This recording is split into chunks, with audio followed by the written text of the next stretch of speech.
Welcome, everybody, to another episode of the Anime Lounge podcast. I'm your host, Lance, here with my other co-host, Matt. Today, we have a guest host, Alec. Hello, everybody. You may remember him from a couple episodes that we have done prior, and we are happy to have him back. Okay, so we like to start every episode with a adult beverage of choice. Today, I am drinking some more Suntori whiskey, Toki, and I will be chasing that back with a Wisconsin's New Glarus Spotted Cow. What about you, Alec? What are you drinking? I am drinking a Pendleton 12-year rye whiskey and chasing that down with a Drink Wisconsinably Wisconsin Lager. Definitely. That's a Leinenkugel. Oh, this is Leinenkugel? Yep. This is Drink Wisconsinably up here, which I will be drinking Wisconsinably with this Wisconsin Lager. What about you, Matt? What you got? Definitely a good one. I am drinking the Pendleton 12-year as well. And then I am going to be drinking my Tall Boy Summer Shandy. For all of our short flight listeners, know exactly what I'm talking about there. Yep, we're at the end of Leinenkugel's Summer Shandy deal. So the fact that he still got it right now is really nice because it's out of season. Yes, I'm enjoying it while I can. So for all of our listeners, I'm going to give a quick synopsis. So for this episode, we are going to be covering Jujutsu Kaisen 0, the movie. In the movie, we follow along with our main character, who is Yuta. He has a curse upon him, and so he gets enrolled into the Jujutsu high school in order to be able to contain his curse and become a sorcerer. It's really about it for as far as the synopsis is concerned, because everything else is just going to kind of talk about the movie. So that's really all I want to talk about for this synopsis. Right, everything's just come on naturally after that. Yep. Lance, can you give us that Lance's lesson?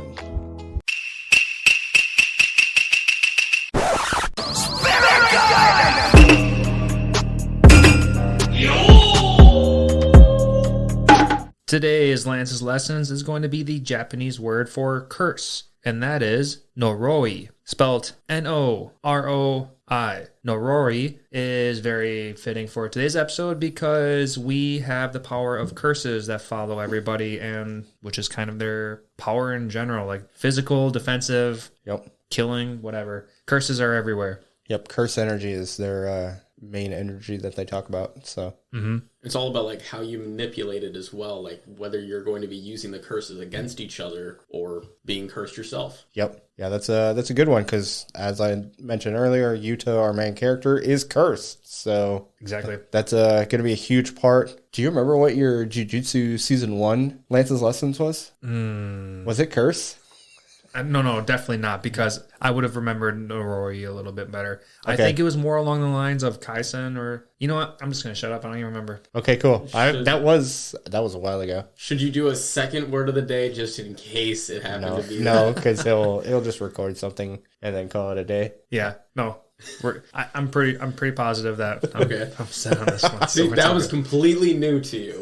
Yeah, I don't have any memory of how to say curse. Gotcha. Cool. No Rory. But let's just jump straight into some character talk. Cool. I have so many characters that I love in this episode in this movie that I could just talk about. So if you guys don't mind, I kind of want to go last because I like a lot of people. Alec, as the guest, let's let you go first.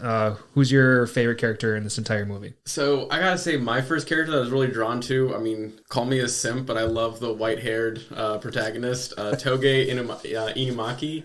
Okay. I think he is one of my favorite characters, and I mean, I always thought he was really kind of mysterious from, the seasons of Jujutsu Kaisen, but this movie, like, really got to show you just how badass his power really is, and also how detrimental it is to him to use it, so he has to really choose the time and place, and I just thought he really just shone here in this movie. 100% agree. Couldn't agree more. Yeah, I really enjoyed the movie. Basically gave everybody their own spotlight.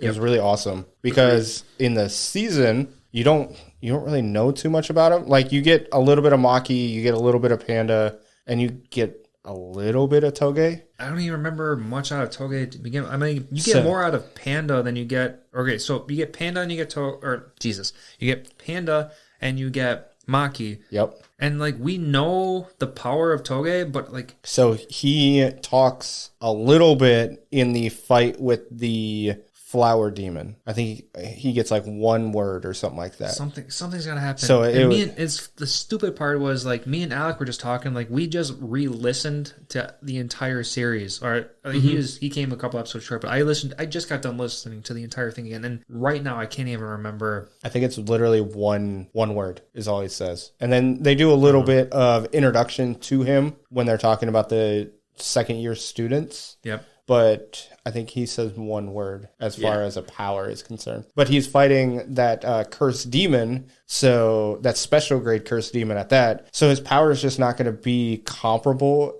when in the movie when he's fighting the lower grades. I think he's an upper or a lower 1 grade is what the hard demon in the very mall. In the mall. Okay, the hard one, not those little fishy things. Those were like nothings. But that guy who was making those jujutsu fingers and then like those beams of light were coming up. Yep. Yeah, that was a one class. Yep. Class 1 guy. So, but did you notice how effective his voice power was during that scene? How when he was facing the easy ones, I mean, they all exploded. It was every single one of them without, and it definitely hurt him, but nowhere near as much. Whereas when he went against that class 1 curse, he uses a power, and all it gets is his arm. Doesn't it really hit his body at all? Just showing how outclassed he was by that curse. Maybe not so much outclassed, but like maybe a little bit more defensive abilities that curse had. Because, he could have twisted his entire body. I mean, like his final attack, Get Crushed. Yeah. That entire body got crushed. No, but like in the very beginning where he said twist and his arm twisted and not his entire body. Get twisted. Like, that was just badass. Like, could that have been on Toge where he wasn't aiming it properly? Or could it have been on that demon where he was just either by chance at the right place at the right time? Or was he at like max health, max resistance, and then like he was able to deflect a little bit of it? Like it wasn't like in your face explained or anything like that. It was just if I had to guess, I think it was a little bit of the latter and what you said, but also I think Toge slightly undervalued how strong this demon was. Good point. Or this cursed spirit was. Okay, I like that. Yeah, because he looked pretty afraid when it first came in. It snuck up behind him. He was like, whoa, I did not expect that thing there. But just his reaction, because he didn't. I know he said one of his sushi flavors or something like that. Bonito flakes. Yeah, it obviously surprised him that he didn't destroy him. So I'm wondering if it was just a little bit of surprise on how strong he was. And he had also just said a curse, so maybe the second curse he says within a certain time span is weaker than the first one. So that also, you don't really know anything about it. That's what I kind of like. There's a lot of unknowns. Yes, I do enjoy. I think he has of the 4 second year students, I think he has the coolest abilities. Oh, yeah. Yeah, 100% Toge is definitely my favorite character of the entire movie. I really did appreciate that they dove deep into him a little bit more, unlike the season 1 did. So, like, we can just throw in, like, I would really love to see the extent and the limitations of his powers in when season 2 eventually comes out, or even season 3 if that's too late. But, I would like to see the true limitations of his powers. Like, is he told an entire group of fishy things to explode? Like, which means he has area of effect control, not just targeted single target. Right? Like, but at the same time, like, when I'm talking about limitations, like, how instantaneous is this death? How wide is this death? What is the limitations of what they can do? Because, like, his curse clearly can be anything. It doesn't have to be death related. Like, you can just go make me a sandwich, and then that person's cursed to go make a sandwich. Cursed to make a sandwich. What a turn of a phrase, yes. So it would just be nice to see some parameters on what's capable of all this. Matt, you got a favorite character? We talked about Toge pretty well right there. Yes. I would still love to say it's Gojo, but I can't because we just didn't see him enough. Yep, I totally feel you on that one. Just because Gojo is 100% my favorite character from the season as well. Honestly, the latter half of the movie just kind of made me really enjoy Yuta. Yep. The last half where he starts to show improvements. Gain confidence. Yep. Got a little bit of confidence in himself. You saw him training and not backing down from training. He was like, I need to get better. I need to get better. And he just continuously tries to get better. It's really nice because he's got that soft side, but he's also got his beliefs as well. He wants to protect his friends. Even when Rika was going to injure Maki because she was jealous of Maki, he yelled at her like that. No, he wouldn't have done that. Treat her as if she's a butterfly or a flower. Yep. Yeah. So you can see how much his friends mean to him. I think it also has in part to do with the fact that he never had friends, but still. Yeah, pretty much. Yeah, he finally found like meaning in life, someone to protect. Yeah, I would 100% go along with that. So it was really cool, and then it was really cool to see him kind of get infused pseudo with Rika at the end. So it was really cool knowing what we know from the season, that he is, even though he's a second year student, he's off basically fighting curses by himself. And Toge, I think, is the highest ranked second year student to begin with, right? Yes, he's higher ranked than Panda, and he's higher ranked than Maki. So yeah, Yep. But isn't there another one? I'm not sure. What another person? Another student. Not of the second year students. So Gojo makes a reference that this is, in that time frame, the first year class. Yes. So it's just those 4 individuals. Okay. That's what I thought. I didn't think there was another one, but I was like, wait a minute, are we missing someone? No. I mean, if you're thinking about anybody else, it would be Toto and his crew. Yeah. All of those guys are a year up on all of them. Not the entire crew. Now I'm having a brain fart right here. Is Toto and his crew third year, or going back to like season 1 standards, are they considered third years, or are they considered a whole different school? So they are a separate school. Okay. But Toto is a third year. The chick who flies on the broom, Momo, is a third year student, and Mekamaru is Noritoshi, the blood art guy, is the other third year student. And then we have Maki's sister. Maki's sister who is shoots the guns. Mai. You have the short range blade user, Kasumi Miwa. Yep. And then I'm seeing a third person, but I don't. Mekamaru, the machine. Oh guy. yeah, Mekamaru. Okay, yep. The guy who's like, I don't even know what he uses the remote curses kind of thing. There you go. That's probably a good way to say it. So those 3 are second years, and then the first 3 are the third years. Interesting. All right, so they're a mix of the bunch. Yep. Which was super awesome to see at the end of the movie. I'm super happy to see that they brought everybody of that group into the final like war of this movie, just to sprinkle them in there, because I love that bunch. Yep. Most especially Toto. Speaking of Toto, do you like the reference? Oh, definitely. Of course, I wrote down his little quote too that he needed. Oh, where was it? A great podcasting material right here. Yeah, good thing for editing. You wrote down his exact quote? Yeah, here. Oh, I didn't write down the exact quote. Okay, apparently I didn't write down the exact quote, but I wrote down Toto plus team, and he said that he needed to make sure that he saw Takata showing up on TV at 8 o'clock, so he needed to make sure that this fucking war was done and over with so that he can watch his woman. That was not actually the quote I was referencing, but that was a funny quote. Oh, you saw some... Okay. So when Panda asked okay, I know where Yoda asked Yuta when Panda asked Yuta if he was a like what kind of boobs he likes, he instantly thought of Toto. Oh, you're going that far back. In the beginning. Well, yeah, you've got a chance.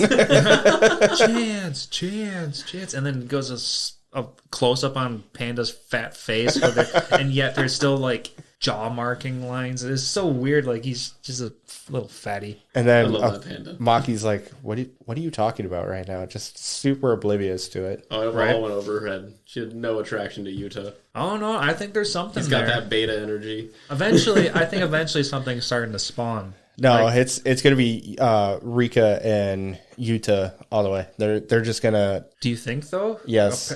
Because at the end of the movie, I thought she like vanished now. Yeah, she's no longer part of the curse, which is a huge thing I want to talk about. Is why is Yuta gonna be so powerful? Not only that, how is Yuta gonna maintain his power level without the help of Rika? Of the special grade curse. Right. So I think he still got her, but he has her under control now. I think he broke, because you hear Gojo, you broke the curse. right? But But that means does he now have control over her? I don't know. She took the human form and she like went away. She butterflied away. And she made that comment like, "Hey, I'll be waiting for you," or something like that. So I think because he is a part of the major three clans, he is basically going to be able to pull in that special grade curse power and unleash it. I think that's what he's going to be. Okay. Because he's related to Gojo, so he's super powerful. Yeah, Gojo, they do. oh, I'm totally missed that. I don't Yeah, remember that was that at the very I don't- end. I don't Yeah, remember that. he's like, we're distant cousins. Yeah. Oh fuck! How did I miss that? Yeah, that's how they mentioned how he was able to create a curse that powerful is because he's from the same family line. Okay, I guess that explains another question I had was so- how does a fucking little girl who gets run over turn into the most powerful curse that like the It's current Yuta. nation has ever seen? It's Yuta. It's, And it's all because of Yuta and his bloodline. yes. Well, not only that, Gojo says another quote during there when they're talking about like, is it him that's cursed or did he curse Rika? And he's like, well, love is the sickest curse of all, or something along those lines. Like, I think it was scariest curse of all, or I don't remember exactly what it was. So basically, love is it also has a negative side to it. The point is it's extreme. Yep. I think it has everything to do with Yuta's family line, but Geto makes a point and basically is Gojo because of his family, or is it he himself because he is himself? Oh, okay. So now this makes a little bit more sense because, like, during that flashback, it's like, are you Satoru Gojo because you're the most powerful, or are you the most powerful because you're Satoru Gojo? Yes. Now, I guess if we're going to break that down, we're going to be talking about bloodlines at this point. Yep. Okay, so that makes a little bit more sense because I was thinking, like, what if he just, like, practiced enough and, like, he just mastered all the jujutsu shit? Miguel Yeah. makes a point how his infinity eyes essentially gives him infinity cursed energy. He did mention that it's a power of his eyes. Yeah, Like, yes. what is his visual prowess, like from like Naruto, or like what's going on here? All I will say is it gets explained. It does. Okay. It We can will wait get for that. explained. Just so I am during my vacation, that's what I was reading. I read like 30 chapters of Jujutsu, so I'm completely caught up on Jujutsu as well. Nice. Oh, nice. And can't wait for season 2. But they're gonna explain it. That's Okay. all I'm gonna say as far as Gojo's power is concerned. And this is canon, right? Yes. Just to confirm, I was the thought occurred to me when I was watching this. I was like, wait a minute, is this canon or not? I didn't even know. Yes. That's a good concept because, I like, actually they? have the manga upstairs. Oh, you physically have it? Yeah, I physically have the Oh, manga shit. upstairs. That's really cool. It is canon. The manga was released in April of 17, and then it was umbrellaed under Jujutsu Kaisen in 2018 when the series was launched. Basically, they got a handful of chapters books into the manga, and then they re-released Zero into the series. Okay. That's pretty cool because I remember when I was watching this, I'd be like, and that specific spot would be a good point for an episode break, and that spot would be a good episode break. And Did you say your favorite character? I did not. I was gonna loop okay. around to it. I was getting ready for it. I mean, we were still kind of talking about Mats. And We're talking about Gojo, which I'd love. It was we're hopping around. Yuta and Gojo, because those are definitely my two favorites. Okay. Lance, can you give us your favorite? Okay, so I'm glad all of you said your favorites because I love Suguru Geto. Okay. I love Maki. Villain. And I also love Panda. no.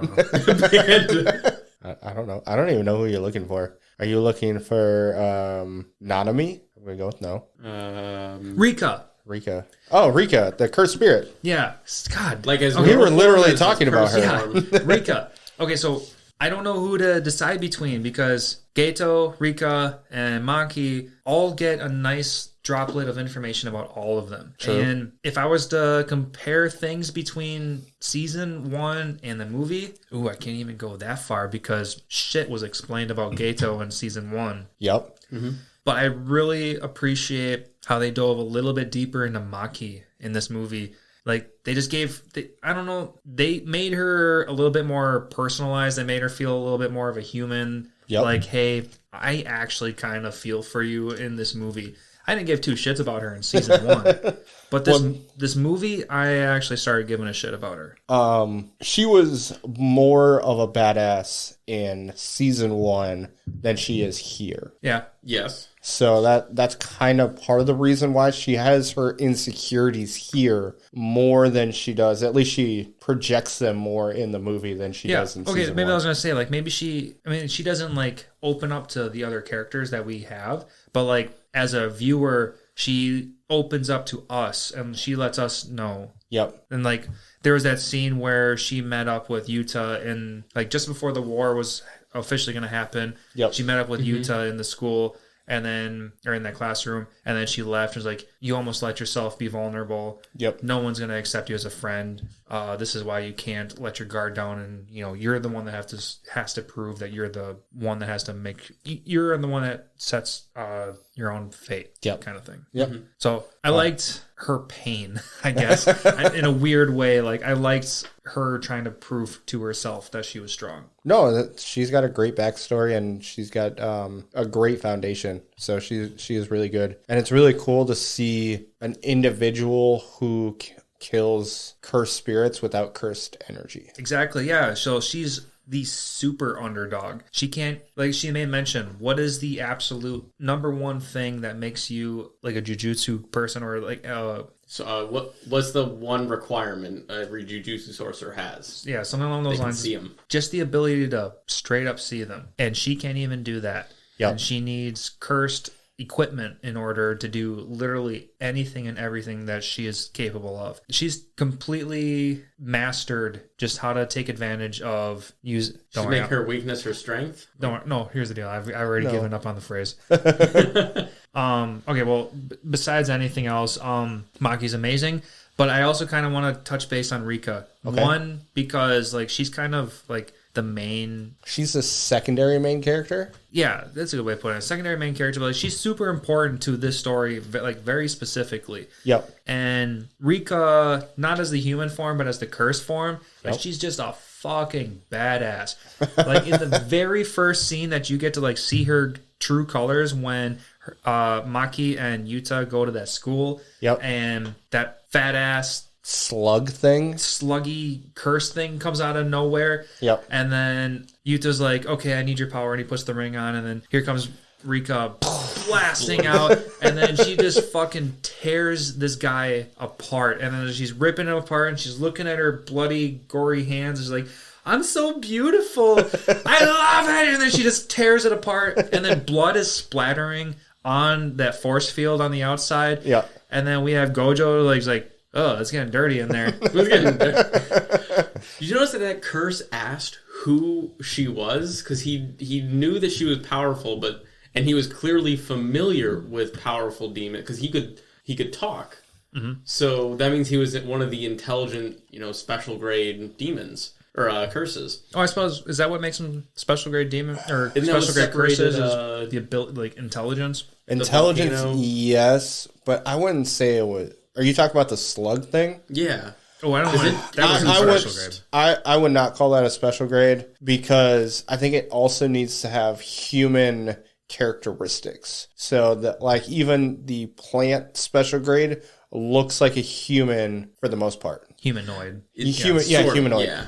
Yeah, whereas this one, I mean, it kind of had the face of a human, sure, but like it talked, and isn't that like the different versions of? Because remember Gojo, he's like, these curses are different. They're able to mimic human speech. They're able to talk like us. But couldn't in the first episode or the first cursed energy that they found, couldn't that talk too? That was trying to eat Sukuna's finger? Couldn't that one talk? Ooh, I do think that one talked. It said, So- like, let me eat you or something. So it, I wouldn't, basic speech, I wouldn't say is humanistic. I would say conversations are humanistic. Okay. I can agree with that then. Yeah. Instinctual speech Yes. is okay for curses, but like as soon as we start talking about intelligence, Yep. that's what differentiates a special from a first class. Yes. Gotcha. I can go with that one. Yep. There shows a lot of Maki's vulnerability to it when they get swallowed. And she's like, not everyone has resistance to curses like you do, and just collapses. Yep. Oh, okay. I'm glad you brought this up right now, because I did have a little bit of a bone to pick with that scene. I loved how they brought the vulnerability to her, where she's like, she can't handle being inside all that cursed space. Okay. And then like 2 seconds later, she gets a jolt of energy, grabs Yuta by his clothes. Like, what makes you want to be a sorcerer? Like, if you literally just collapsed, where's this boost of energy coming from? Like, this anime is just anime logic. But like, It's like her last, she knew she was about to pass out, so she had to find some way to ramp she literally, him up. I remember this very specifically because I watched it twice. She passed out. Straight up fell to the ground. And then Yuta started having like a panic attack. Yep. Yeah. And then in the background, you get Maki saying, what makes you want to become are you 100% sure he's not just thinking of a conversation? I could have sworn that's what it was. No, she grabbed him. She does. By She does his grab- clothes. okay. She physically got up and grabbed him. Okay. And then that's when Yuta tore the ring off of his necklace and put the ring on his finger and called upon Rika. So shit happened. All she had to do was kind of move her arms forward because, he was standing right there consoling her from being swallowed up by cursed energy. I don't know. We'll go with that. Just a little bit of anime logic. I mean, the kid had a cursed eye and was still able to do stuff. So maybe sheer willpower can make you do something Right. For the along most those part. lines. We're just going to go with that. I knew I threw Gato into the mix too, and I want to throw this out there to our listeners. Just the pronunciation of Suguru Gato. I've listened to a couple other people talk, and some people called it ghetto, like The ghetto. like they lived in the ghetto, but it's Gato. And maybe a good way to remember this is like Suguru's big toe is sexually attracted to other toes, so like he's got a gay toe. No, The greatest way to remember it. that's a terrible way to remember it. That's dumb. So Suguru Gato. I also have been hearing it and reading it as Suguru Gato as well, so I don't... Yeah, sorry. I just wanted the English. Like we watch this in English, obviously. But it's the way It they looks like Gito, but it's pronounced Gato. And that was my problem is because when I first watched this subbed, obviously you see Geto, so you're like, oh, it's Gato, because I didn't think it was ghetto. So yeah, that was probably what people's assumptions were, and then just didn't pay close enough attention. It could Right. be like Vegito. Could be yeah. Jito. We would have never known. I mean, if you have the Japanese tongue, the way you would pronounce the GE is ge. It wouldn't be G. It wouldn't be J. It wouldn't be ge. It would be ge. Oh, I suppose I just said that twice. Kind of. It would be Ge. Ge. Did Yeah. it explain how he got the line across of his forehead in Jujutsu Kaisen the movie? No. Because I noticed the whole movie, it wasn't there, but it's there the entire Jujutsu Kaisen series. So I was like, I was kind of hoping for that to get explained in this. And I remember watching the beatdown twice at the very end. And I was like, no, he still doesn't have the line across his forehead. And I want to know. Pay attention. One thing I will say is there is a time lapse between the movie and the beginning of the season. So there's a year. Yeah. So we also don't really know how he survived. Right. Yeah, he had no arm. That was gonna be another question. His arm got blown off. So maybe in an attempt to survive, he had to sacrifice part of himself, and that's what the scar across his face is from. Okay, I could posit that. He does make mention of, he makes mention of how difficult it is to use reverse curse spirit techniques to heal individuals. So it could be, could play on that as well, because he had to heal somehow. Yeah. Okay, since we're on that topic, I wrote down a question back when Yuta and Geto were fighting. Okay. And then Yuta goes up to his friends and puts up like a little force field to heal them. Like, that just comes out of fucking nowhere. Yeah. Well, there is a time lapse within the movie where like 3 months has passed. Yeah, you know, I'm maybe totally- he I'm learned totally cool with basic curse energy methods. Super healing reverse curse techniques. Yeah, but it would be cool if they like mentioned That's- somewhere along the lines that like he was learning alternative abilities, but like He And I did notice that it came out of nowhere. So I will tell you, he spent his 3 months training how to use a sword, essentially. yeah, exactly. That is what he learned how to do. He So was learning 3 how- months. Yeah, because Not he wanted healing. to. No. He wanted to move the power of the Imbue, curse in the yeah. ring into the sword, so that he knew how to So he could use her power in a controlled manner. bit by bit Stabilize the curse in an object. And it was also to destroy the knots, as Gojo had mentioned, to break the curse. Yeah, Unravel the knots. Yeah. It was something that only Yuta could do himself because he's the one who created the curse. Yes. I mean, we find that out at the end, but yeah, that's what they were trying to like. Hint Well, that is what he said, is Yeah.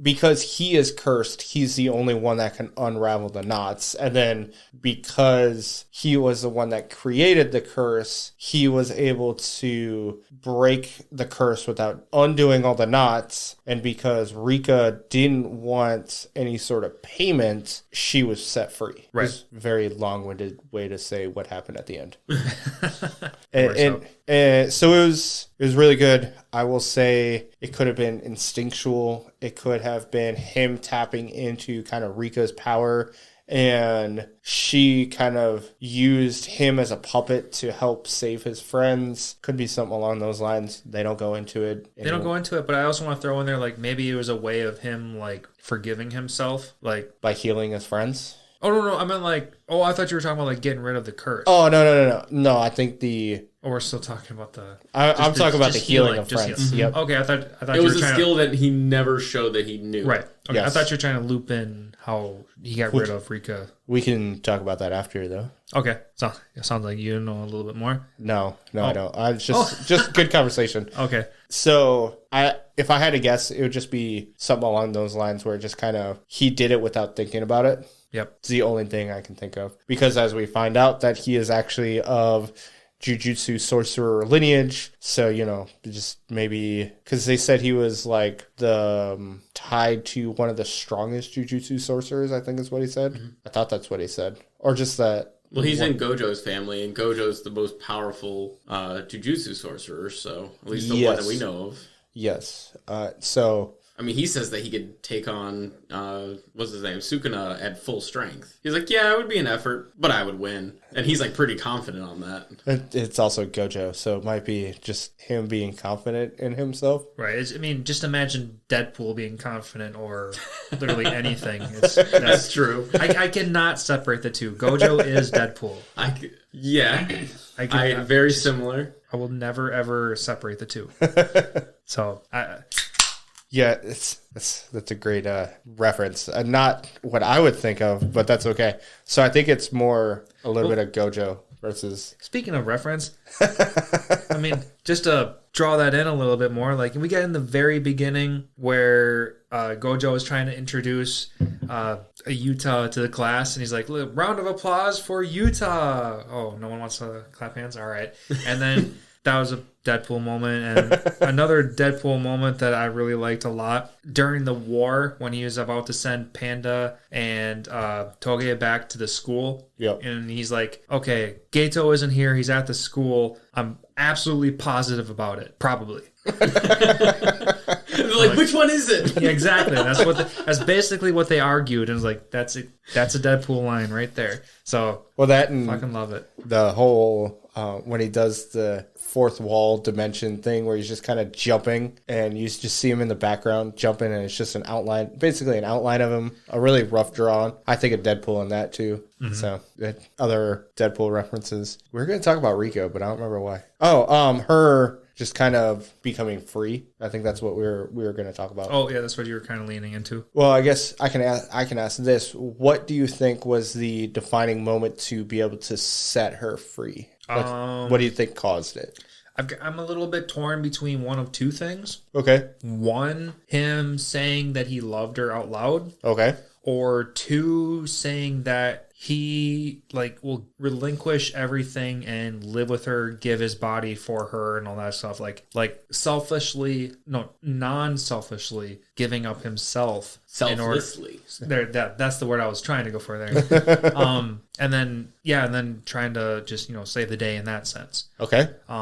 So I would juggle between the two for me. Okay. What are your guys' thoughts? Alec? So I noticed it. So in the beginning, he created her because he couldn't comprehend her death. He couldn't bring it to reality. So he created her as a curse. And then the strength of his power and his love for her and his acceptance of the engagement ring, you can argue, oh yeah, they're kids, they don't quite understand. But that was his best friend, definitely. Oh yeah. I mean, that much was clear. Or only friend. Which would make her the best friend. True, but I'm trying to just... It's more powerful because, that's the only person he has. Yeah, scope in on it a little bit more. Yeah. And then, so the first time he calls her forth, and it made a break in the movie, the first time of their convergence. And he says, come out, Rika. I want to be with you. Somewhere along that line. Yep. And then the second time, and it made a break in the movie as well, where it's the second time he brings her to manifestation or whatever, and he's like, I will spend the rest of my life with you. He's fully committing to her, which I think they call it in the seasons a covenant between the two or something. Basically, what Itadori shares with Sakuna. Or Sukuna. There's a bond. It's not a bond, but a So God, I cannot bring up the word. Itadori is a vessel for Sukuna, which is a curse. Yes, similar to Rika, but slightly. I know what you're getting at, but that is different. Are you trying to talk about where Itadori and Sukuna have? Is it a covenant? I mean, covenant is probably a good word to say. I'm not. This sounds like a very pact. A pact, yeah. Okay, there it is. They use the word for it. I'm not too familiar with a lot of the religious words, but a pact is a very broad. I think they say it's something else, but yes, it's because Itadori and Sukuna says hey, I can have control of your body for a minute or two after I say these words, and you're not going to remember anything, and I promise not to kill anybody. It is a conditional agreement. Yeah. So do you think him professing his love and that he wants to be with her forever, he'll sacrifice everything, do you think that completed the pact and released her? I think what Matt's getting at is that Rika's not even gone. Wasn't that what you were trying to say earlier? Sort of. I think Rika as the child is gone. I think the love that he has with Rika is not, and that manifests as the curse, the special grade curse spirit, and he can bring forth that power, is what I think. So I think the individual soul of Rika is gone. Well, I do. Yeah, she said she was going off and to not hurry up, but that she'll be waiting for him. But I think the manifest curse spirit is still there. So you think you can still call up on that beast? I think he can call her up, yes. Ooh, I would love to see that. Okay. Because I think it was his dormant / bloodline ability to be able to call forth this special grade spirit. Okay. I would like to, I don't know, in some way kind of elaborate on this, because we got to see through the movie that Yuta, through Rika, was able to manifest the Toge super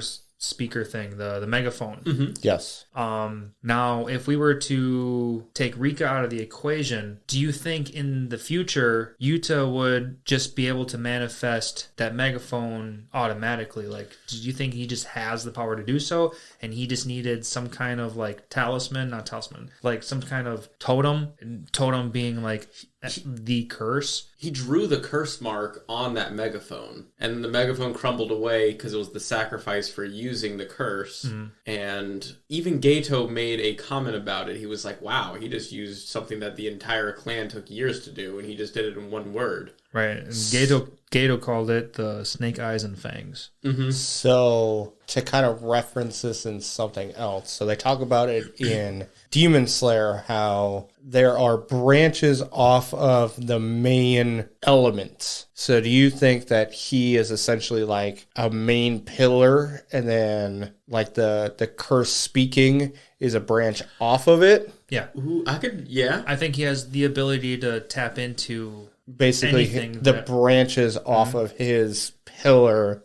of curses. That'd be interesting. Okay. I think the word I was trying to look for earlier was catalyst. So yes, Rika is his catalyst in order to bring forth some power that he doesn't know how to like just naturally tap into. Okay. You can see it, because I would assume the healing is one point of the thing that she can do, and then the obviously curse speaking is something that he wouldn't normally be able to do. That'd be interesting. That'd be really cool if he calls her forth, right? Yeah.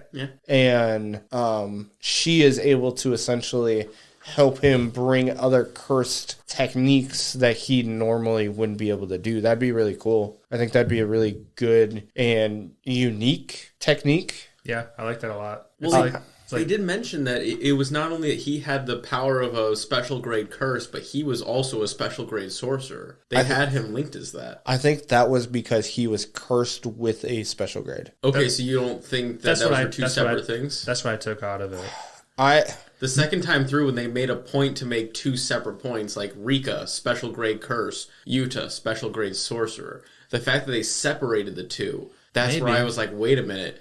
Made that by the end of it, because I was thinking the same thing, like, how could he still be so powerful without her anymore? And I was like, well, wait a minute, he's a special grade sorcerer. It still says that on his ID and everything. So okay, yeah, I totally understand what you're saying. The only reservations I have on that is because they gave him that special grade title so early, and nobody knew of his bloodline other than Gojo at the very end. Like, hey, we're cousins or whatever. We're family. Well, he got told about it, so the people investigating would all know. So everybody in the school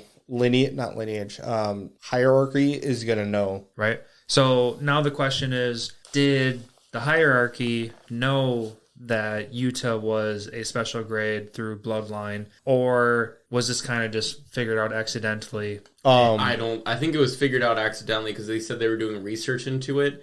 And at the beginning, they're like, we can't control what we don't know. I mean, that was their whole reservations, is that they didn't really know anything about him other than the fact that he was a very dangerous curse. Well, Yuta himself was nothing, but Rika was the dangerous curse. She was, like, the curse itself was the problem, and if they got rid of the host, Yuta, then all of the problems would go away. Yeah, because then Rika would also be killed because the host died.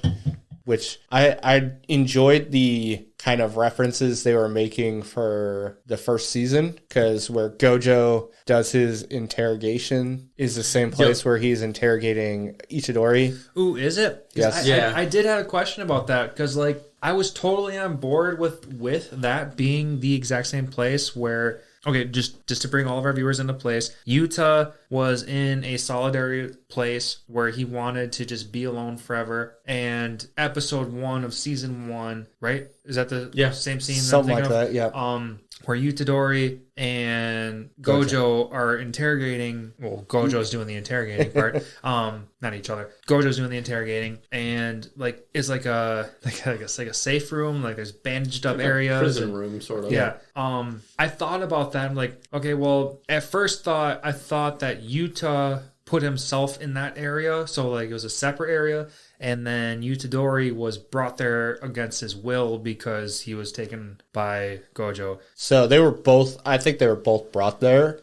Just Itadori was bound because they didn't know what Sukuna would do to the host. Okay. So they didn't know that Itadori was going to be able to basically control Sukuna, understandably, because nobody had ever been able to. Right. And so is this room like a cursed / perfect sanctuary, like where things can't like I think so. Burst out? Because there's all those like anti-curse maybe? There's like those what do they call, like the little like pieces of paper with writing on them. I want to say talisman. I want to say talisman. There's a lot of chords and those just markings that it make it seem like I think that room restricts all use of cursed energy. Like where what two people can just be like traditional monks would throw out with paper with writing on it, like to help. It's like a traditional seals, talisman basically. seal, yeah. This was like seals and chords. Yep. Where I don't think that I think that's a place where they brought because they imprisoned or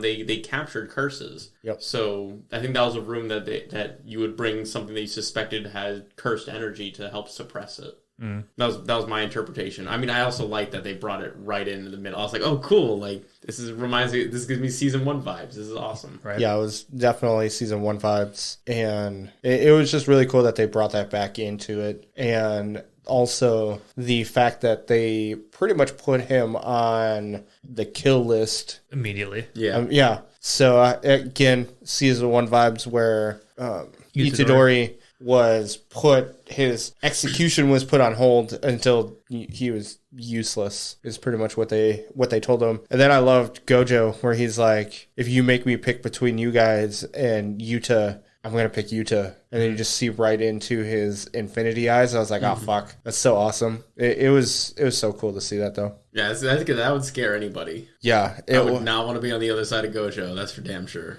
No, it was insane. Just how menacing he can be, even with how cool his eyes are. Mm-hmm. It was really cool. Did you guys notice that he was wearing his sunglasses, though? Yep. He threw that in at least one time during the movie. And he was wearing a white bandana or a white blindfold instead of a black one. I did not know. Shit, there was a difference, wasn't there? Yeah, he was wearing the white bandana, the white blindfold the entire movie. And in the seasons, he's wearing a black bandana. So somewhere along the way, he changed it. I like that little subtle differences like that. Now, my question is, did he change it because it does something? Or did he just want to wear a black one versus a white one? That'd be interesting. Maybe they'll let us know in the next arc. Probably not. Probably not. Speaking of arc, do you think they're going to turn this into a mini series like they're going to do with Demon Slayer or something? Like a part 1, part 2? No. Or do you think it's going to be season 1, movie, season 2? I think it's going to be I think it's going to go right into season 2. Because with unlike Jujutsu, Demon Slayer, the arc was literally the continuation of the manga. This is 0. So this is a prequel to the manga. Right. So but you also said it was canon to the manga. It is. So what I'm saying is, do you think, like what they'll do with Dragon Ball, do you think they'll break this movie into episodes to make it more canon? No, like I said, only because it's a 0, and so it's a prequel, unlike your two reference, my reference and your reference, those are all continuations of the ending of whatever season it was. Okay. Agreed. Yeah, it was enough backstory to get you acclimated to the characters that are already in the seasons of Jujutsu Kaisen. Yep. But it doesn't have to, it would make I don't think it would really make any sense to make a season off of it because, it wouldn't be a really good transition. You would have to do a flashback. Future. Yeah. It'd be like a mini arc, and it would be like a waste of time. It would I think so. And I don't think they're going to do that. No, yeah, and I'm totally on board with you guys. I would much rather appreciate that this movie just stays as a standalone, and everybody just agrees that this is canon. Because to those hardcore people, they're like, if it's not an episode, it's not canon. No, I don't want that to be mainstream. Like, I think movies can be canon. For me, so coming from somebody who does read the manga, for it to be canon, it needs to be in the manga at some point. Whether it's... if you want to be more hardcore about it, yeah. It needs to be a part of the manga. Whether it's kind of a side story thing, I'd take side stories. But it needs to be a part of the manga. The creator, whoever creates the manga, needs to make whatever they're doing a part of the manga in order for me to be considered it canon. Yep, and I'm talking about that. I guess if you want to break it down, true canon is going to be from the original source, and in Jujutsu's original source is going to be the manga. So 0 is part of the manga. So because if we don't do that, it just makes it way more complicated to be like, well, what's real? Is a multiverse real? It's like, well, I mean, sort of, but then it's like everything's canon at that point. Yeah. If the multiverse is real, then literally anything is real. Yeah, so at that point, because you could, like Dragon Ball Z, for instance, when they go into the multiverse stuff, it's like, yeah, that's canon, right? I'm like, no, it's not a part of the main storyline. If it's not a part of the main storyline, I'm not going to consider it canon. Yeah, you gotta follow one very specific line, not a branch, a very single line. So the way I kind of categorize it is there's canons, there's fillers, and then there's tangents. And tangents are different than fillers. They're literally just side stories. There's things that just happen along the way that aren't meant to fill up space. They're just another separate adventure. Beach scenes. Beach scenes are a very valid episode, and I was very disappointed that there was no beach scene in Jujutsu Kaisen. But they talk about boobs, so you get the same concept. I mean, it's very important. I mean, Toto decides if you're going to be a worthy fighter, not depending on your taste in women. Panda knows if Yuta and Maki are going to be a good couple because he's like, you know what? I do prefer bigger boobs, believe it or not. Well, Yuta said medium size. He's like, no, he said bigger. Yeah, he said bigger. He said bigger. It was the difference between big and small, and he said, I prefer them bigger. So in the manga, he says like medium. Like he's like, I don't know how to answer this question. Okay. That may make a little bit of sense because like in the movie, Yuta did not specifically but like state that like I like big boobs. He said I like them bigger. He wasn't like Itadori where it's like I like a girl with a big ass. I like a tall girl with a big ass, like Jennifer Lawrence. I love the direct shout out. Oh, yes. Yeah. That was hilarious because it was very specific. So. There's a lot of fourth wall breaks in Jujutsu Kaisen, and I love the director for that. I think that's a great way to pull in viewership. Like, they didn't really do it so much in the movie, which I was a little bit disappointed with, because they made a really big effort of it in the series, like the actual series. Oh yeah, there's like 2 episodes very specifically that they just like shouted. They like did like 5 shout outs. Like I want to do the Rasengan or the Spirit Gun or the Bleach Bankai. Yeah, like they just shouted out like keep throwing them out. How did they get? There's got to be some licensing rules against that. There has to be. Like, it's just a name. So I can't imagine. But he was directly referencing those things, like a Bankai or a Rasengan or a Spirit Gun. But it's just an Easter egg thing. It'd be different if he like tried whoever. I don't know. It would be different if they like Sung-ho Park, the director. The director or anybody else actually pulled in images, because images now you're doing copyright. You're following those things. Names, yes. Could be copyright, but I don't think I've seen very few anime manga references where they beyond the title of a show or manga, nothing is copyright. From what I've seen, now it doesn't mean it's not true, but I haven't really taken a deep dive. But as far as like a name of something, it's just a name. Right. So I mean, maybe like Dragon Ball Z is rich enough to copyright Kamehameha, and maybe that's why they didn't throw in. No, because in Reincarnated as a Slime, you're fucking right. They make a joke about doing a Kamehameha. Yeah. That was such a fucking awesome scene. I love that scene so much. So God, I love when they crossbreed things like that. So I think it brings in creative liberties to certain things, like the jokes. Hey, am I going to be able to do a Bankai? No, that's not how things work here. So it just allows for creative liberties. As long as you're not trying to copy, like trying to make the person into a Bankai, then who cares if you bring up a reference? Yeah. Plus, that might be free advertisement. No.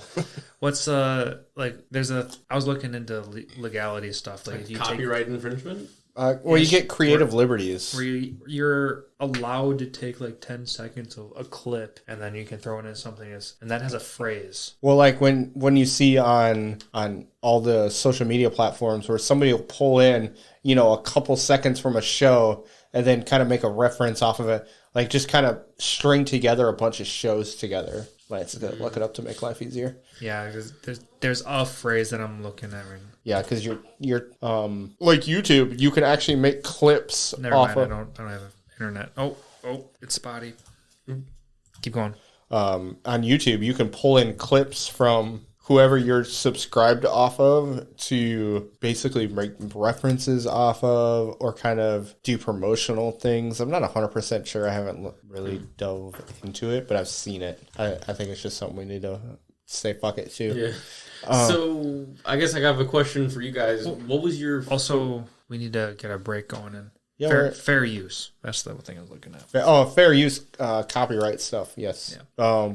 But now that we've gone off on a tangent that really makes absolutely no sense, let's take a quick break.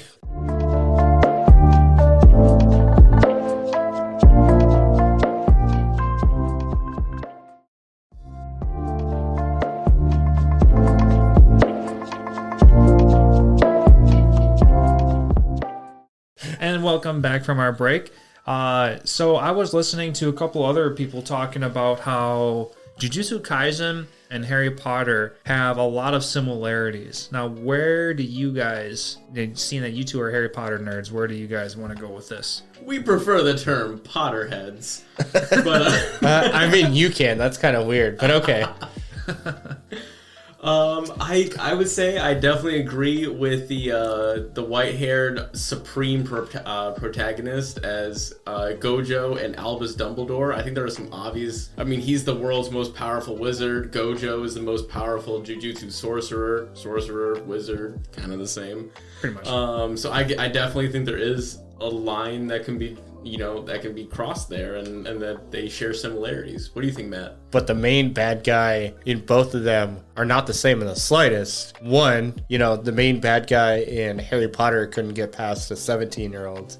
And in... Yuta is 16 in this movie. But it's not... Well, Yuta is part of the problem, but also... Gato is only 12 years younger than Yuta in this. Wait, So, Gato that's is backwards. 12 years younger than... 12 years older than There you go. Yuta. Okay. I was So like, no, he's he's really- definitely older. He's really not that much older. 4-year-old fucking up the world. That sounds like a weird anime, but okay. I could see it happening. Bringing out curses. I wish for a perfect Nazi world. That would be... I say Nazi because Gato wanted a pure sorcerer world. So I he guess wanted a purebred. It was definitely... He announced a genocide. He's like, I'm going to kill all these monkeys, these humans. These non-sorcerers. Exactly. And they had to protect... He's like, will you protect them all? Will you protect the weak? No. That's what Gato said, no. So, yeah, I guess I can give you that one. And then Voldemort wanted to take over. He wanted essentially the same thing, but he tried killing a baby and failed. Voldemort wanted a world of wizards. Yeah, he Yeah, wanted pure wizards bloods. to take over the humans. Well, technically, that was more of... Goddamn muggles. Oh, man, it was Voldemort's... Or not Voldemort. It was Dumbledore's... Grindelwald. Grindelwald technically wanted the wizards to rule over the muggles, and He wanted them out of hiding. he really wanted them to rule as well. Just in the letters that they had corresponded with. And then Voldemort wanted a pure wizarding race, essentially. He didn't want non-wizards or purebloods to be able to be wizards, which in turn would have also meant that they would have been ruling over everybody else, but they don't specifically say that. So that's just something you can infer through his actions. Damn. Do you think that... So, Gato has, like, his, henchmen of curses. Yep. The ones that can think and have conversations. He has the most powerful ones. He's a collector of curses. So he has a curse manipulation technique is his special ability. Gotcha. I was wondering, like, where... Because he's definitely a sorcerer. He's a Jujutsu sorcerer. Yep. But why do the curses like him? So he can essentially... Catch them all with a Pokeball. Kind of, yes. So he eats them, Yeah. and then he basically creates a bond with them to be able to control them, and that is how he controls the curse technique or the curse spirits. Except for in the main series, he does not actually eat any of them. He just persuades them to act on their own free will to do what he manipulates them to act how he wants them to. Gotcha. Suck. Sorry, that was one of the scenes. When there's the monkeys that give money and there's the monkeys that take money and you are the whatever. There's those who collect money and those who collect curses and you are the former. Exactly, yeah. And then those little yellow fairy-looking things are just sucking them to death. Yeah, and then suck. Rips them apart. Sorry, that one just stuck in my mind like this. It was like, funny. what are you talking about? It was so funny to me. Curses are funny. Yes. Yeah, some of the lower level ones are kind of interesting. The ones that like aren't even categorized as class 4, like I guess they're technically class 5, I guess. Do you want change? Yeah. The ones that are like just barely holding on to their humanity. Exactly. Yep. But I mean, I guess to kind of go back to Lance's question, I guess you can throw some stuff out here where it's kind of similar. They can both only, like, Jujutsu sorcerers can see all the events happening and can see cursed spirits. Same thing with wizards. I mean, it's kind of a stretch. 2 boys and a girl. It's like a trio team for the most part. I mean, yeah, Utah's the added 4th, but you could tell that the initial demographic was supposed to be a 3-man squad. But there was no love interest between any of them. Like, Maki would not go, obviously, with the panda or with... Why do you say some obviously? Bestiality. No. This is anime. Anything can happen. That's true. But no. And especially when, Panda's trying to set Yuta up with Maki, you knew that wasn't going to happen. No, yeah. And Toge, excuse me, I don't know. He doesn't. I feel like not being able to speak to someone is going to be a real relationship killer. Show me your boobs. And then she's just like consistently open for the rest of her life. Or she goes and just like explodes because she wants to show the insides of the boobs. Yeah, because he has to be really careful about what he says. He can only say they can be very, very condiments specific. Of rice balls or something or ingredients of rice balls. Yes, that's what it was. I was trying to think of that earlier. So I just don't see that 3. And then even in the main series where Itadori, Megumi, and Kusakage, I don't see any love triangle or love interest between the 3 of them. So, real quick, now that you brought up Megumi, yes.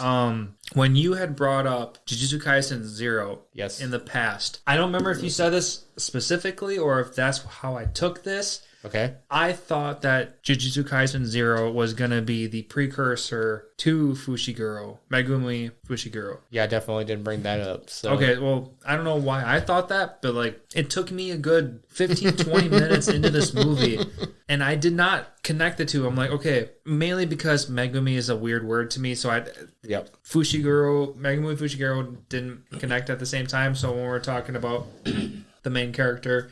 I'm like, okay, so when's he going to start learning this shadow art stuff? Nothing upon these two are even connecting. And then it took me a second, like, they don't even have the same first name. No. Like, this is a completely different character. This is that guy that they were talking about in season 1 that he's the one character that's off doing his own thing. Yep. So, I don't exactly remember where it all started, but it threw me through a loop for a second. I wanted to see some shadow stuff. Not with that being said, I'd like to see a little bit more backstory on Megumi. That would be pretty cool because it kind of starts him with it starts him off like he's so badass and he's so experienced, but he's just a year 1. Like he doesn't know. He's a first year, exactly. Yeah, he's this strong. He's got so many shadow creatures, and he has 3, 4. He's got the dogs. He's got that electric bird. He's the electric bird. Yeah, he's got dog, the owl. He's got the toads. wolves. Aren't the wolves? Well, the wolves are the dogs. Oh yeah. He's got the black and white toads. Dog. He's got like the snake, I think. He's got the elephant. The toads. So the elephant, you can tell he gets... his newest one. Yep. So they made reference to that. So 4. Well, 4 of them, but like, yeah, I would like to know a little bit of precursor. Like, yes. How did he start? I just want to know like a Jujutsu Megumi Zero. Could you imagine him, like, as a kid, just trying to do shadow puppets and then a dog just jumps out? That would be Scare the so shit cool. out of him. Yeah. Like, I don't know what's going on. And then, yeah. This got real really fast.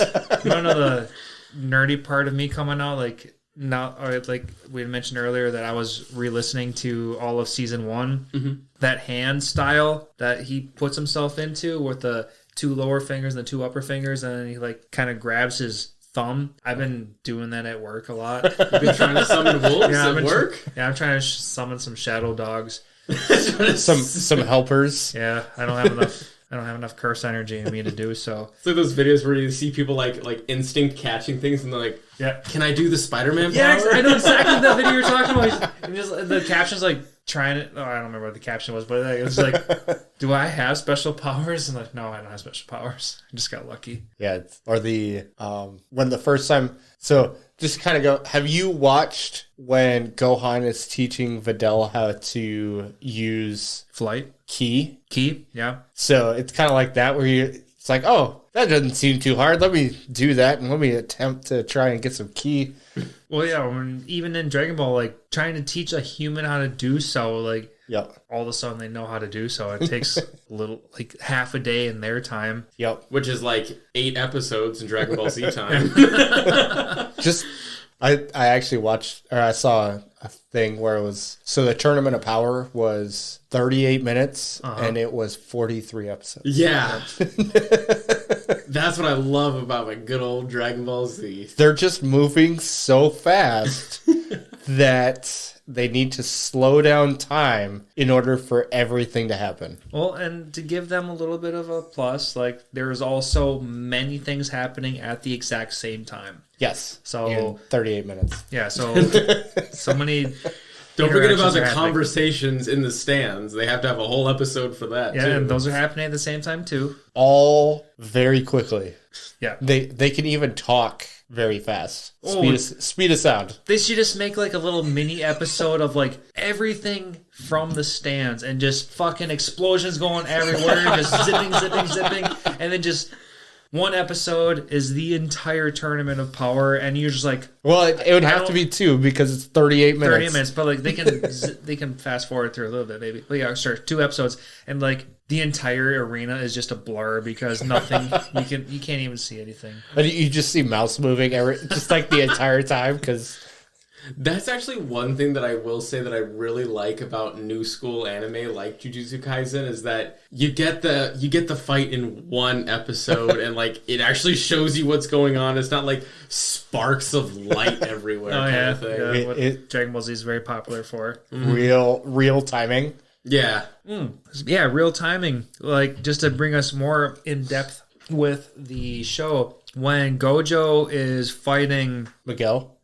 thank you. And there's like that, it's like 2 seconds long, and dude's like just slapping the fuck out of him. And he's just sitting there doing like all these combos, and it's like you don't see that in today's anime, but I like kind of like that a lot. Like, thank you for showing, you just slap the fuck out of him. Go for it. Or not just like 1,000 freaking punches in a row kind of thing. It actually shows fight moves. Like great. legit moves. I mean, maybe not legit moves. I mean, I can't claim that. But like, Gojo their moves, and it was combos, and dudes was just taking it, and like I thought I liked it. And they did it again in like season 1 of Jujutsu as well. But like to see it brought up again. I think it was like episode 2 where he fights like Sukuna or whatever, and Gojo is like, well, because I'm in front of my students, I'm going to show off, and like he just goes badass.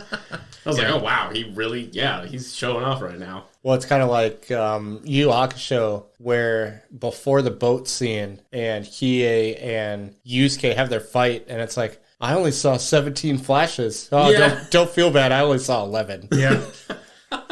And they're obviously way more. Yes. And then Yusuke fucking catches his blade with his fingertips. So it's basically like that. So we're watching them go at supersonic speed, and it's like, oh, well, I only saw a few things, but okay. Yeah. But just to kind of get back to this. You guys want to go over your favorite fight scenes? Well, I was going to ask, are we off on our tangent now? Is that what's going on? Okay, tangent's done. Okay. We went from Harry Potter to a whole bunch of other things. Yes. To comparisons of fights. Yeah.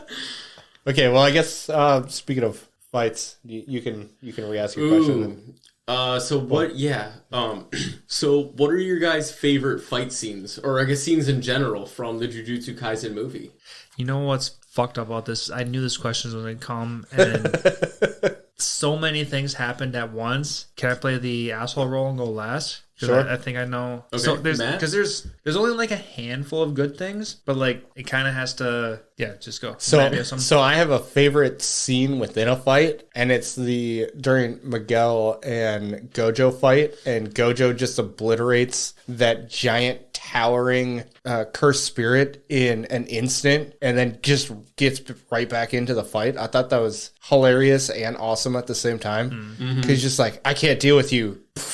Yeah, exactly. It's just Giant hole. fuck off. It was like a giant red blast. It was awesome. So I definitely like it. It added comedic relief, and then on top of, you get to see that Gojo basically really isn't trying all that hard against Miguel. Yeah, which just begs the question of like, why isn't Gojo just like suppressing this guy? Gito basically explains it. So it kind of proves how fucked up Gojo is, because he was like, you just brought these people here to help bring out Yuta's ultimate ability or ultimate power, didn't you? And Gojo's like, I had faith that you weren't going to kill the children. Yeah, exactly. Yeah. So it just kind of proves how fucked up Gojo is. He's willing to put a lot on risk. A lot on risk, and he's just ready to push those boundaries. And he's just kind of like, fuck it. Because if all the kids would have died, he'd just been like, okay, well, I guess I have to fuck up Gito then. Like, that's what it would have been. That or I learned a lesson today. It's like, oh, I guess I was wrong. Weird. Okay, that never happens. Well, the thing is, when Miguel goes to fight Gojo, he's like, oh yeah, I can take him. Like it was going to be a fair fight or something. Now, it got me thinking, I'm like, wow, maybe this Miguel guy's like really good. And sure, he might have been really good, but he was nowhere close to Gojo's level. Well, I mean, I understand his confidence, because he made mention that like there was like generations of curse energy going into that rope itself. So like, of course, that weapon is going to be super ass powerful. And then Gojo's just like, it's chipping away at it. It's there. It's okay. So I took that as because he had 7 minutes that he had to stall him for? Ooh, something like that. Ooh, there was a time frame, but yeah. So it was a short time frame. And he was willing to risk his life. Yep. So I took it as he was strong enough to be able to prevent him from doing anything for, we'll just say 7 minutes. I don't remember exactly how long it was, but just that short period of time he could stall. That's what I took it as. And that's kind of power all on its own, because, I mean, Sukuna couldn't even stand, minutes against, or a minute against... Because Gojo would have gone 100% as soon as Sukuna appeared, versus Miguel, where Gojo is going to be kind of hesitant because he doesn't know how strong he actually is. Because Gojo basically likes to toy with everybody. Oh, absolutely. Everything is a game to him. Yes. But it's a game that he knows he can win. Yes. So that's why I think it's that part, because he's like, let me see how strong you actually are. And so he puts just enough power into everything to win without putting extra effort into it, if that makes sense. Like Goku vibes. Yeah, let me get you at your strongest. I'm glad you said Goku, because I've been waiting to jump in on this, because I'm almost done with the Dragon Ball Z series. Nice. And where I'm at right now is Kid Buu versus Vegeta. Great series. And Vegeta has to let Goku charge up for a minute, and all Vegeta has to do is survive. And Vegeta's getting his fucking ass handed to him.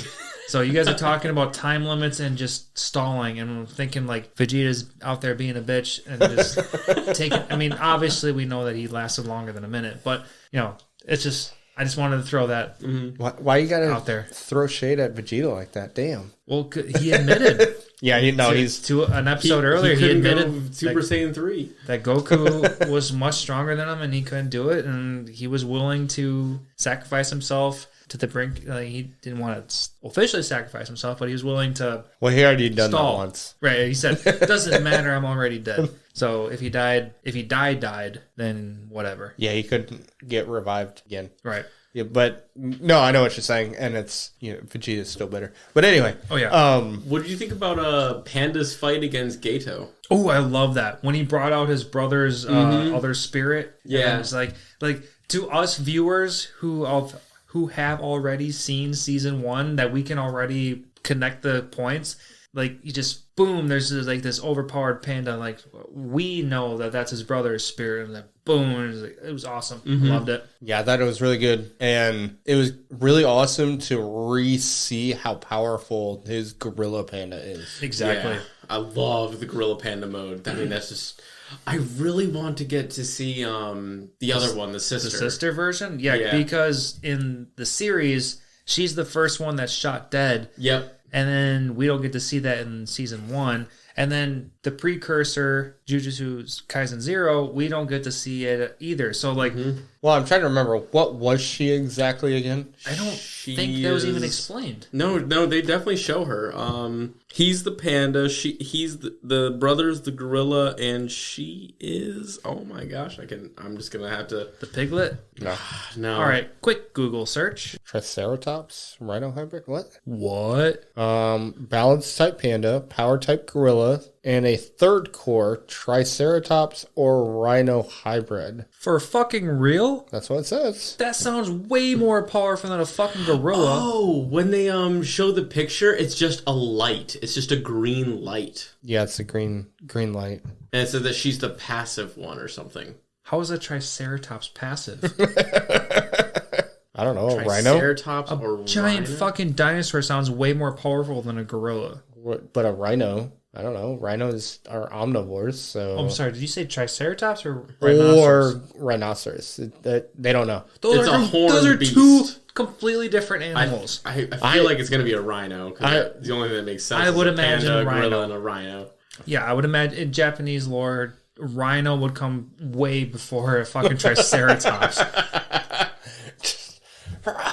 Yeah, just see Panda just fucking sprout some fucking horns and just fucking I want to see wreck. the big head. I want to see a big Triceratops head. Okay. Wreck. All right. Yes, you see him go into the... Okay, season 2, I want to see some god... Okay, You Rhino. won't. I'm I think it's cool gonna with be a Rhino. rhino. I'm cool with Rhino. You won't even see that, I promise. Oh, Matt, you ruined it. That's fine.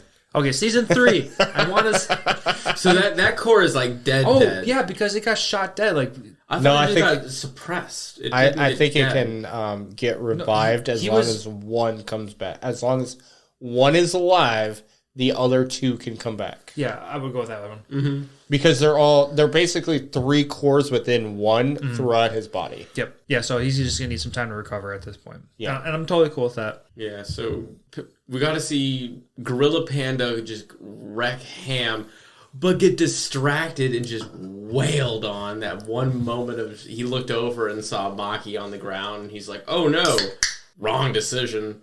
Because Gato just wrecked into him. Mm-hmm. They went full Gorilla Panda mode. What's his name? Toge. He got one curse word off on him, and I thought that was going to be... Was it suppress? Oh. Crumble? Something to, like, go into... Oh, man. Dude, I was totally thinking Go about it earlier, underground? No, it was literally one word. It was one word. It was like... I thought it was Crumble. No, it wasn't. It was similar. It was similar to Crumble, similar to Compress, So similar... he said, get twisted, and Get crushed. for that No, it was twist, get crushed, explode. Yep. But what did he That was say? all- that was what all did he say within the against very- Gato? Quick Google search. Crumble away. Crumble away, yeah. I'm literally watching the short video of it too. Crumble away. That doesn't even sound familiar. That's what it says. Is that Is that Japanese by chance? I don't fucking know. No, English. Crumble away.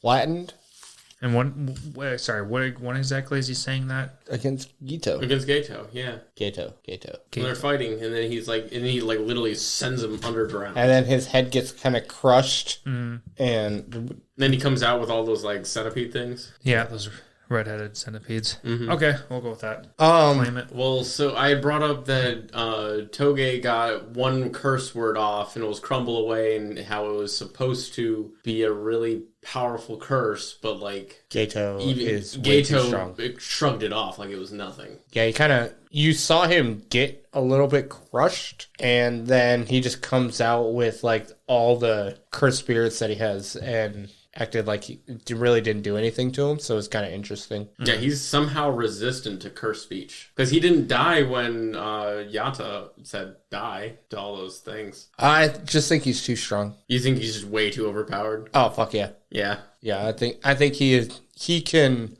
Yeah, but at the same time, Yuta also very specifically said there's such a wide range, and he couldn't very specifically target anything. So, like, maybe all the weak spirits were able to be affected in contrast with how powerful he was to begin with. So he can destroy a grade 1 curse because he kills off the one at the mall. Mm-hmm. But I just think that Gato is so much stronger than Toge that it affects him, but it's kind of like a scratch. Like just their power curse technique differences are that drastic. Right. And the only reason it worked to begin with is because Toge was not even prepared to be... Gato was not prepared? That Gato was not even prepared to be, like, challenged. Like, he thought that he was already on top. Like,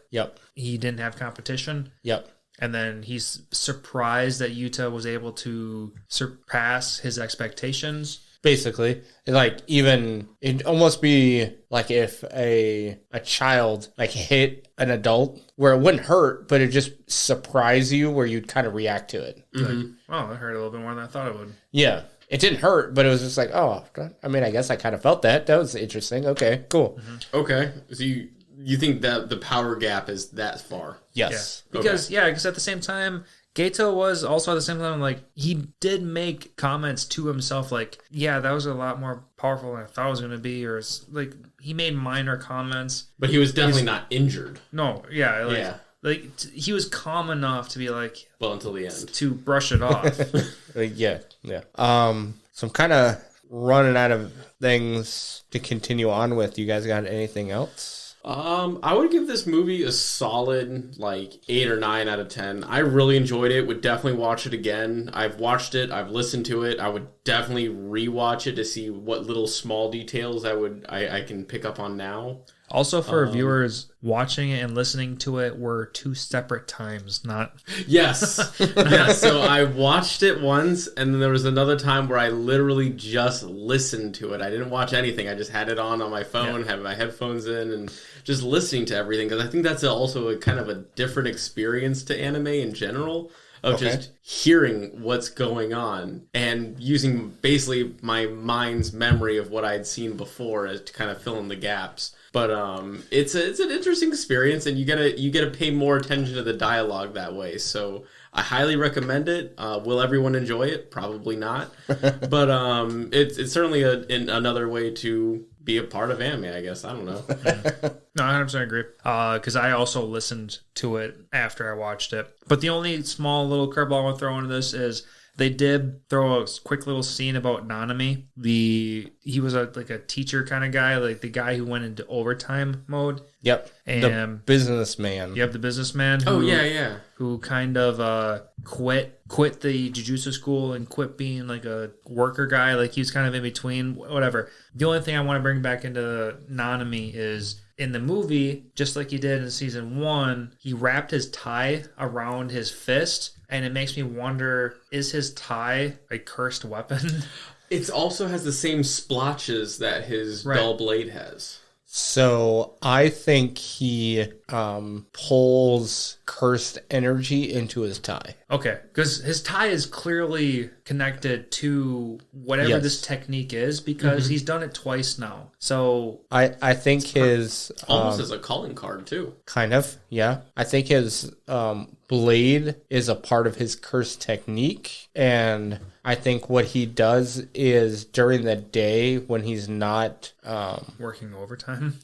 yes, not working overtime, but when he's just not really attacking any cursed or when he's not attacking any cursed spirits, he just kind of pulls his cursed energy into his tie and kind of gives it like a focal pool. Yeah, kind of gives it a focal point. So then he doesn't need to. It's almost his secondary attack. So if he needs to attack a lot of cursed spirits at once, he can just pull his tie off and use that as his cursed technique. So then when he needs to fight a more powerful cursed spirit, he can pull everything from himself into his blade. Yep. I can go with that. I'm totally cool with that. Mm-hmm. Oh, and then I guess the other thing I wanted to bring up was the post-credit scene, because we see Yuta with Miguel, and they're sitting at like a table as if they're buddies. Yep. Which is very fucking weird, because during this whole war scene, Miguel is part of Gato's party. Yep. So something has to happen within this year-length transition. Whatever. Just something, whatever. Something happens. And we see Gojo show up and like, hey, Yuta, we need your help again, basically. I'm just expecting a lot of Yuta to come out of season 2 if the post-credit scene of Jujutsu Kaisen 0 movie is kind of more of like today's standard. Where it's bringing forth... Or today's date, not standard. So what you're saying is like post-credit scenes usually will foreshadow upcoming events. Exactly, yeah. Mm-hmm. Okay. So, yeah, exactly. With that exact scene, Yuta should make an appearance. I'm only saying, I would like to state the obvious that would come to my mind. Yuta should be a very important character in season 2 of Jujutsu Kaisen. Okay. And, Miguel, he's kind of like a side character there. He's questionable, but like I can't see him being super important. Okay. He's going to be important enough, like, well, but whatever. But I do expect Yuta to make an appearance and be very important in season 2. It doesn't have to be the first half of season 2, but definitely the second half. And the cliffhanger for sure involves Yuta. So it's the second half needs to be Yuta strong. That's all I'm getting at, I guess. I definitely think they're going to bring him in, because I remember watching the second half of season 1, and they kind of bring in Yuta a little bit, but they still leave him as a mystery. Tiny little sprinkles, yep. He's off fighting his own things and powerful in his own way, and definitely not part of the tournament for some reason. But well, he's out doing stuff. Yeah. So there's definitely, I think season 2 is definitely going to bring him in and make him join part of the crew. Now that there's a movie out about him, they're going to bring him into the show. I think that's an absolute. I hope they bring Miguel in as a more of like mercenary kind of character. Mm-hmm. Like sometimes he's good, sometimes he's bad. It all depends on what he's doing. I think that would be a really cool character development for him, because I could tell that he was really powerful and someone to be known. Okay. And I definitely do. I would love to see more Miguel. Especially if he went toe to toe with Gojo for a little bit. Anyone who could stand their ground against Gojo is a pretty important character. Gojo was clearly giving him some slack, but at the same time, anybody who straight up fights at Gojo and lives, how about that? Mm-hmm. How about we put it that way? Well, he's got some importance. He only had one eye shown, so that means he was probably only using half of his power or less. Oh, interesting. Okay, yeah. So just kind of throwing that out there. I will say I'm looking forward to a continuation of the ending of season 1 of the manga. We'll just put it that way. As compared to what the teaser for the post-credit scenes of Jujutsu. Like, I feel like that will be better than anything that they would have brought up as a part of season 2 for the post-credit scenes. That makes sense? Whoa, okay, you lost me a little bit. So are you saying you don't see a connection between the end of season 1, Jujutsu Kaisen, and the end of season, or the movie? Like, yes. That's, you think it's a stretch? Yes. Okay. Without giving too much away, the post-credit scenes and season 2 have, I can't say nothing to do with them with each other, but they don't correlate.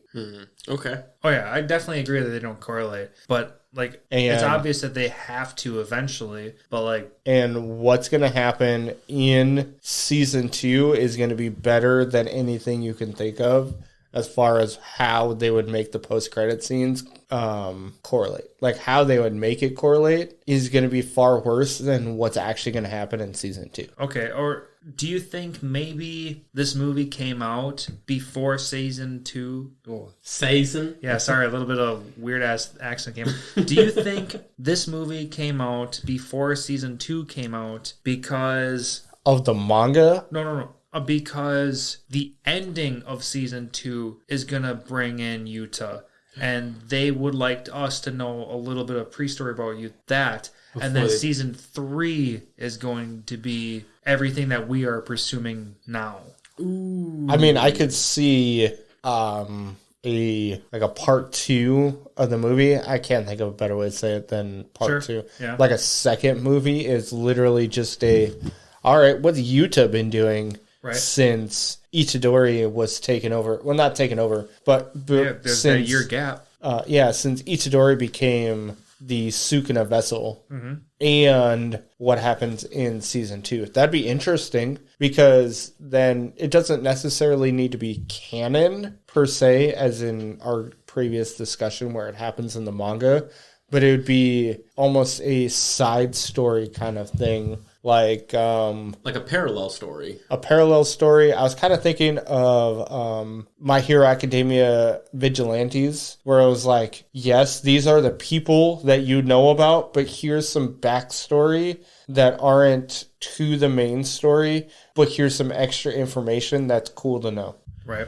So I could go. I'd be awesome. That'd be really cool if they did something like that. So it'd be something. Yeah. I mean, at this point, I just want more of anything, really. Yes. More Jujutsu Kaisen is always welcome.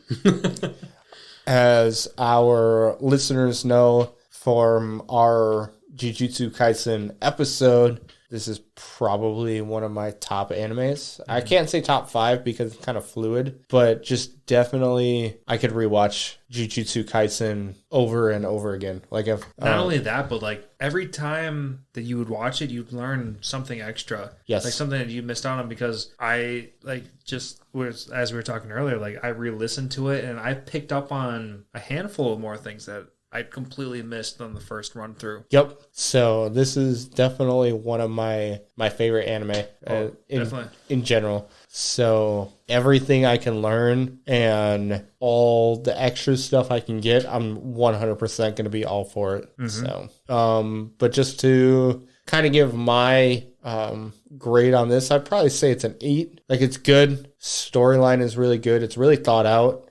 Beginning, middle, end. There's a good arc to it. There's a lot of explanations on why things happen. And for somebody, if they wanted to nitpick, you could be like, well, how do they know how to do how do they know how to use curse energy? But as far as a movie's concerned, that's not information that you're going to get. So I thought it was really good. It's definitely a top anime movie. No real complaints as far as the movie's concerned. And in general or in whole, as far as the movie's concerned, I thought it was really good from the beginning to the end. I would agree for the most part. I would give it like a 7.5/8. Okay. And the only thing that would fluctuate me a little bit is the final fight scene with Rika versus Togi.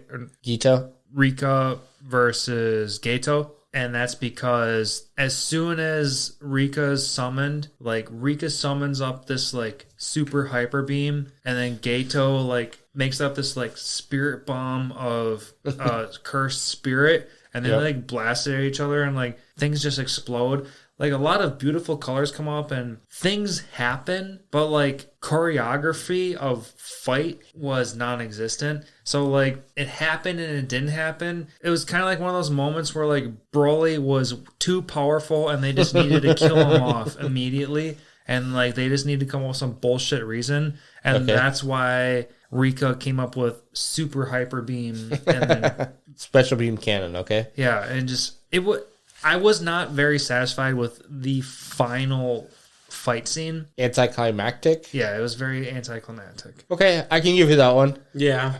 I thought visually it was just very good. Visually, it was awesome. Yep. But if There's a lot of colors. it was very... So, yeah, it was very colorful. It was very beautiful. And I'm totally on board with it. But, like, at the same time, I needed more action. Okay. Yeah, there was a lot of story build up, backstories. Yeah, I get that. Okay. Alec, do you have anything else? No, I think we covered about everything. Do you want to review the differences with the manga? Yeah, we can go into those manga mentions. NANI?!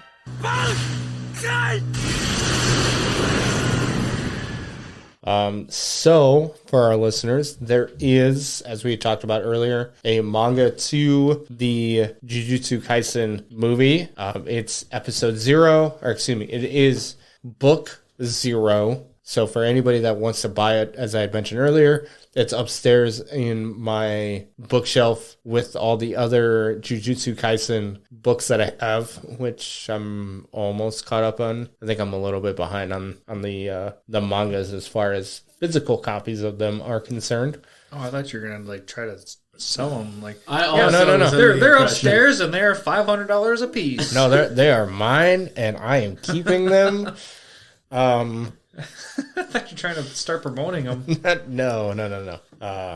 For anybody who is wanting to read it, it's about 200 pages. So, I mean, it's kind of long, but not really. It's 4 chapters broken into a single book. So it's not anything too crazy. It's like, it's about 200 pages just to break it down. I have literally just a couple things that are different, and they are all in the end of the movie. Oh, wow. So, Lance, one of your favorite parts where you get to see all the characters from the other high school, yeah, they aren't in the manga.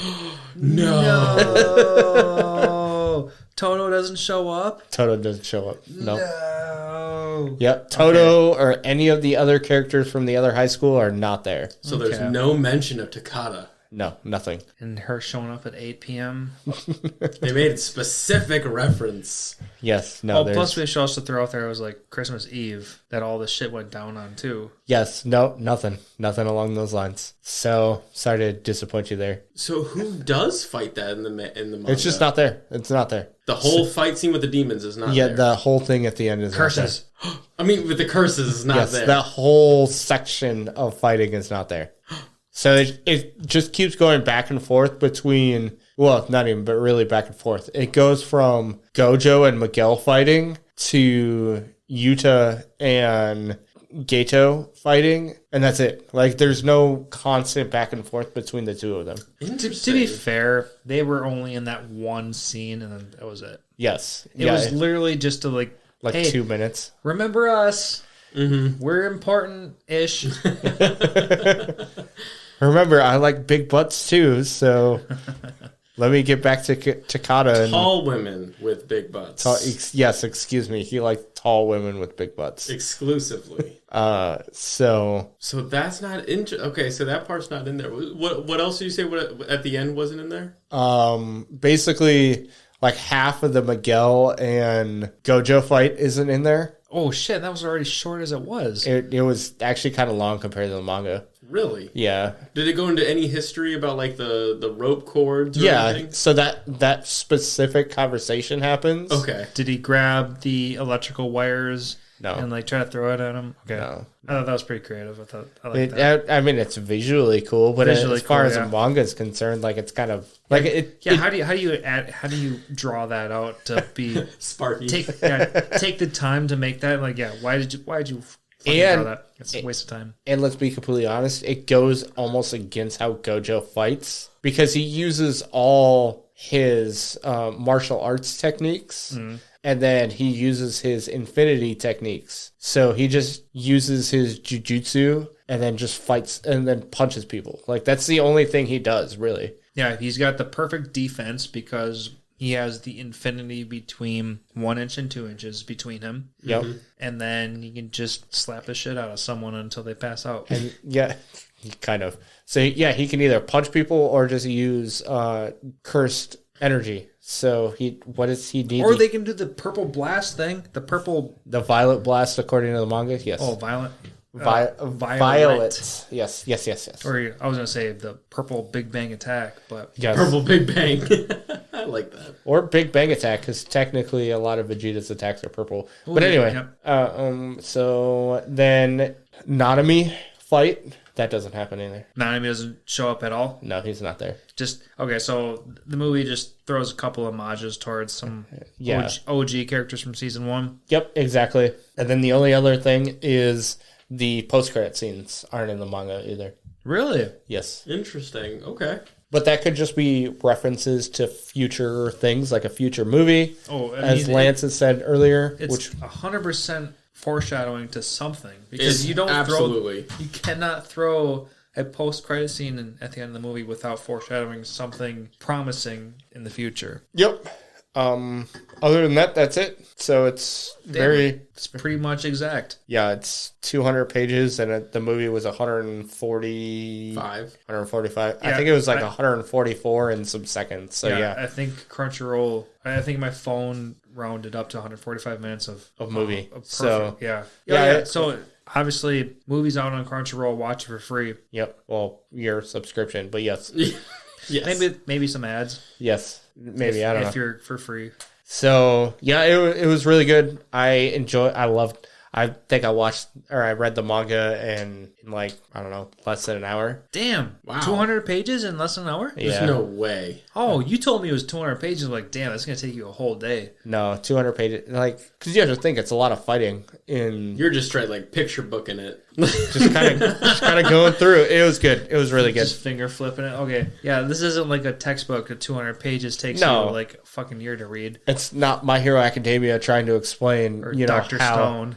Yeah, how I was expecting you to say at least like 5 hours. Theory of relativity is going. No, it's not that insane. Okay. So, that's good for our listeners to know as well, because now they know that it'll be like I have a break on a weekend. What do I want to do? Read Jujutsu Kaisen 0. Yeah, maybe 2 hours, but I was also on the beach drunk, so.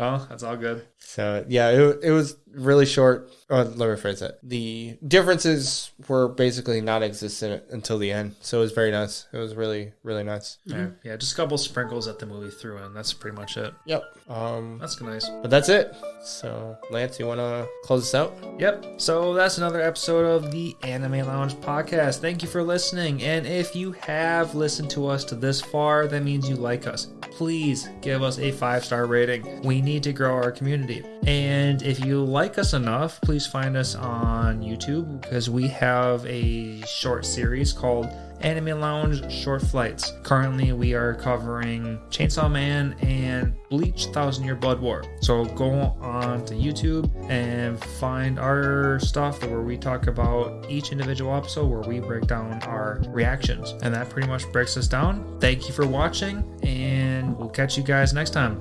Thanks.